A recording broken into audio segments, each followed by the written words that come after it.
Salam alaikum, bonsoir, bonjour. Je vais vous lire le chapitre 8 du livre Aperçu sur l'ésotérisme islamique et le taoïsme de René Guénon. Voilà. Et ce chapitre s'appelle Influence de la civilisation islamique en Occident. La plupart des Européens n'ont pas exactement évalué l'importance de l'apport qu'ils ont reçu de la civilisation islamique, ni compris la nature de leurs emprunts à cette civilisation dans le passé, et certains vont jusqu'à totalement méconnaître tout ce qui s'y rapporte. Cela vient de ce que l'histoire telle qu'elle leur est enseignée travestit les faits, et paraît avoir été altérée volontairement sur beaucoup de points. C'est avec outrance que cet enseignement affiche le peu de considération que lui inspire la civilisation islamique, et il a l'habitude d'en rabaisser le mérite chaque fois que l'occasion s'en présente. Il importe de remarquer que l'enseignement historique dans les universités d'Europe ne montre pas l'influence dont il s'agit. Au contraire, les vérités qui devraient être dites à ce sujet, qu'il s'agisse de professer ou d'écrire, sont systématiquement écartés, surtout pour les événements les plus importants.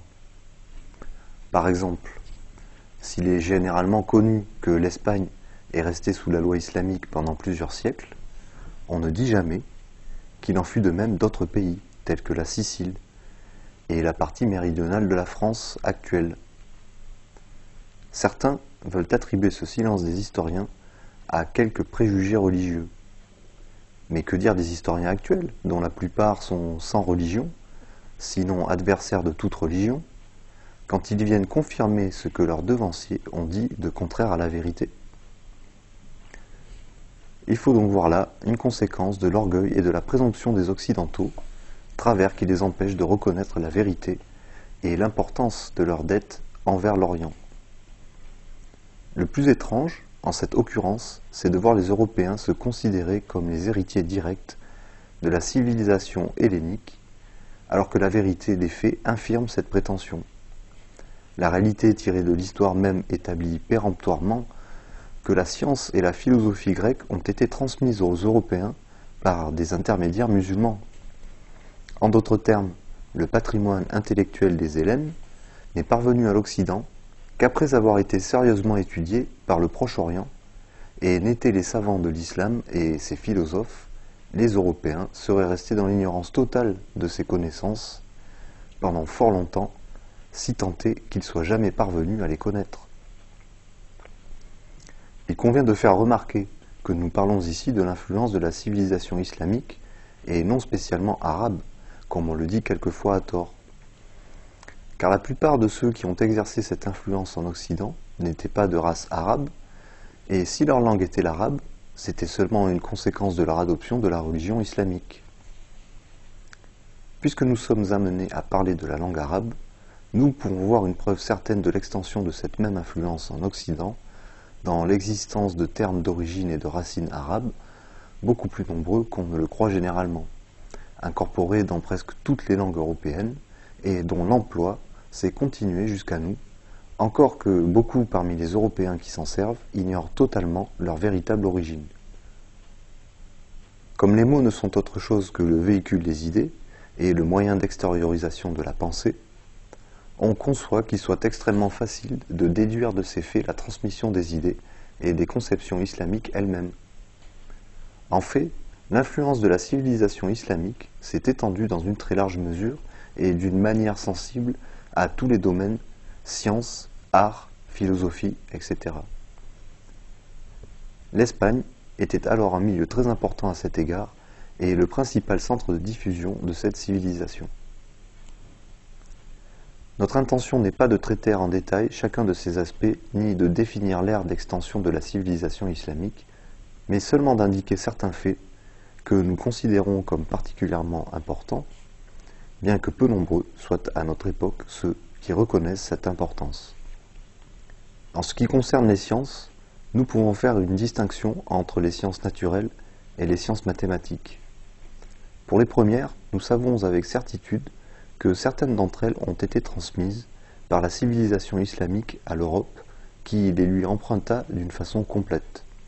La chimie, par exemple, a toujours gardé son nom arabe, nom dont l'origine remonte d'ailleurs à l'Égypte ancienne, et cela bien que le sens premier et profond de cette science soit devenu tout à fait inconnu des modernes et comme perdu pour eux. Pour prendre un autre exemple, celui de l'astronomie, les mots techniques qui y sont employés dans toutes les langues européennes sont encore pour la plupart d'origine arabe, et les noms de beaucoup des corps célestes n'ont pas cessé d'être les noms arabes employés tels quels par les astronomes de tous les pays. Ceci est dû au fait que les travaux des astronomes grecs de l'Antiquité, tels que Ptolémée d'Alexandrie, avaient été connus par des traductions arabes en même temps que ceux de leurs continuateurs musulmans.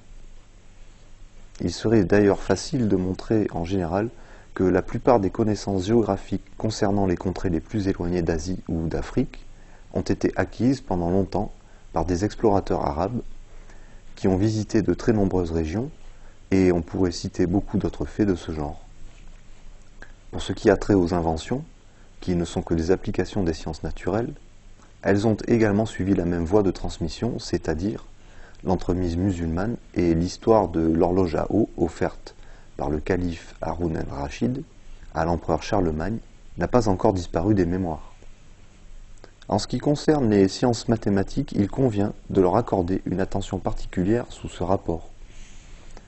Dans ce vaste domaine, ce n'est pas seulement la science grecque qui a été transmise à l'Occident par l'intermédiaire de la civilisation islamique, mais aussi la science hindoue. Les Grecs avaient aussi développé la géométrie, et même la science des nombres, pour eux, était toujours rattachée à la considération de figures géométriques correspondantes. Cette prédominance donnée à la géométrie apparaît clairement, par exemple, dans Platon. Il existe cependant une autre partie des mathématiques appartenant à la science des nombres qui n'est pas connue comme les autres sous une dénomination grecque dans les langues européennes, pour la raison que les anciens Grecs l'ont ignorée. Cette science est l'algèbre, dont la source première a été l'Inde et dont l'appellation arabe montre assez comment elle a été transmise à l'Occident. Un autre fait qu'il est bon de signaler ici, malgré sa moindre importance, vient encore corroborer ce que nous avons dit, c'est que les chiffres employés par les Européens sont partout connus comme les chiffres arabes, quoique leur origine première soit en réalité hindoue, car les signes de numération employés ordinairement par les Arabes n'étaient autres que les lettres de l'alphabet elles-mêmes. Si maintenant nous quittons l'examen des sciences pour celui des arts, nous remarquons qu'en ce qui concerne la littérature et la poésie, bien des idées provenant des écrivains et des poètes musulmans ont été utilisées dans la littérature européenne, et que même certains écrivains occidentaux sont allés jusqu'à l'imitation pure et simple de leurs œuvres. De même, on peut relever des traces de l'influence islamique en architecture, et cela d'une façon toute particulière au Moyen Âge. Ainsi, la croisée d'ogives, dont le caractère s'est affirmé à ce point qu'elle a donné son nom à un style architectural, a incontestablement son origine dans l'architecture islamique, bien que de nombreuses théories fantaisistes aient été inventées pour dissimuler cette vérité. Ces théories sont contredites par l'existence d'une tradition chez les constructeurs eux-mêmes, affirmant constamment la transmission de leurs connaissances à partir du Proche-Orient. Ces connaissances revêtaient un caractère secret et donnaient à leur art un sens symbolique. Elles avaient des relations très étroites avec la science des nombres, et leur origine première a toujours été rapportée à ceux qui bâtirent le temple de Salomon. Quoi qu'il en soit de l'origine lointaine de cette science, il n'est pas possible qu'elle ait été transmise à l'Europe du Moyen Âge par un intermédiaire autre que celui du monde musulman. Il convient de dire à cet égard que ces constructeurs, constitués en corporations, qui possédaient des rites spéciaux, se considéraient et se désignaient comme étrangers en Occident, fût-ce dans leur pays natal, et que cette dénomination a subsisté jusqu'à nos jours, bien que ces choses soient devenues obscures et ne soient plus connues que par un nombre infime de gens. Dans ce rapide exposé, il faut mentionner spécialement un autre domaine, celui de la philosophie, où l'influence islamique atteignait au Moyen Âge une importance si considérable qu'aucun des plus acharnés adversaires de l'Orient ne saurait en méconnaître la force. On peut dire véritablement que l'Europe, à ce moment, ne disposait d'aucun autre moyen pour arriver à la connaissance de la philosophie grecque.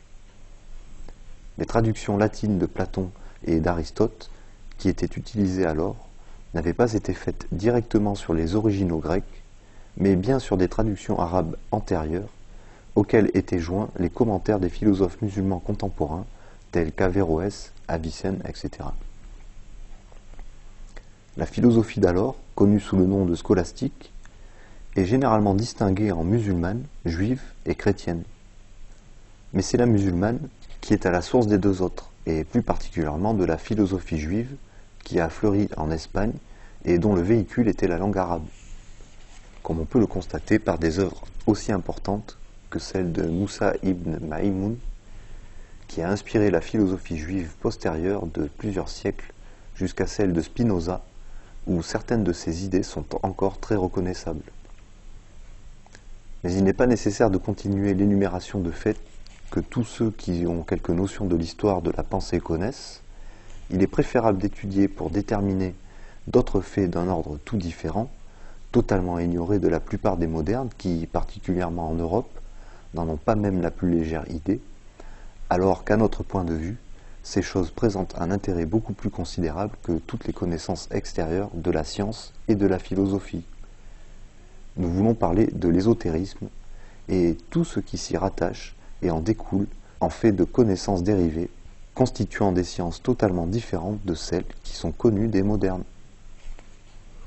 En réalité, l'Europe n'a de nos jours rien qui puisse rappeler ces sciences, bien plus, l'Occident ignore tout des connaissances véritables telles que l'ésotérisme et ses analogues. Alors qu'au Moyen-Âge, il en était tout autrement, et en ce domaine aussi, l'influence islamique à cette époque apparaît de la façon la plus lumineuse et la plus évidente. Il est d'ailleurs très facile d'en relever les traces dans des œuvres au sens multiple, et dont le but réel était tout autre que littéraire. Certains Européens ont eux-mêmes commencé à découvrir quelque chose de ce genre, notamment par l'étude qu'ils ont faite des poèmes de Dante, mais sans arriver toutefois à la compréhension parfaite de leur véritable nature. Il y a quelques années, un orientaliste espagnol, dont Miguel Assin Palacios, a écrit un ouvrage sur les influences musulmanes dans l'œuvre de Dante et a démontré que bien des symboles et des expressions employées par le poète l'avaient été avant lui par des ésotéristes musulmans et en particulier par Sidi Muhyiddin ibn Arabi. Malheureusement, les remarques de cet érudit n'ont pas montré l'importance des symboles mis en œuvre. Un écrivain italien, mort récemment, Luigi Valli, a étudié un peu plus profondément l'œuvre de Dante et a conclu qu'il n'a pas été seul à employer les procédés symboliques utilisés dans la poésie ésotérique persane et arabe. Au pays de Dante et parmi ses contemporains, tous ces poètes étaient membres d'une organisation à caractère secret appelée Fidèles d'amour, dont Dante lui-même était l'un des chefs. Mais lorsque Luigi Valli a essayé de présenter le sens de leur langage secret, il lui a été impossible, à lui aussi, de reconnaître le véritable caractère de cette organisation, ou des autres de même nature, constituées en Europe au Moyen Âge. La vérité est que certaines personnalités inconnues se trouvaient derrière ces associations et les inspiraient. Elles étaient connues sous différents noms, dont le plus important était celui des frères de la Rose-Croix. Ceux-ci ne possédaient point d'ailleurs de règles écrites et ne constituaient point une société. Ils n'avaient point non plus de réunion déterminée, et tout ce qu'on peut en dire est qu'ils avaient atteint un certain état spirituel qui nous autorise à les appeler soufis européens, ou tout au moins mutasawwifin, parvenus à un haut degré dans cette hiérarchie. On dit aussi que ces frères de la Rose-Croix, qui se servaient comme couverture de ces corporations de constructeurs dont nous avons parlé, enseignaient l'alchimie et d'autres sciences identiques à celles qui étaient alors en pleine floraison dans le monde de l'islam. À la vérité, ils formaient un anneau de la chaîne qui reliait l'Orient à l'Occident et établissaient un contact permanent avec les soufis musulmans, contact symbolisé par les voyages attribués à leurs fondateurs légendaires.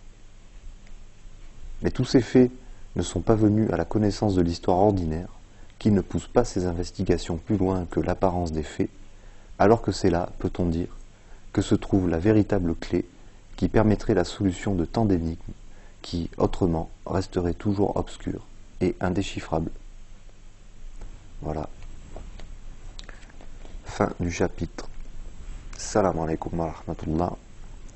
Bonsoir. Et à une prochaine fois, Inch'Allah.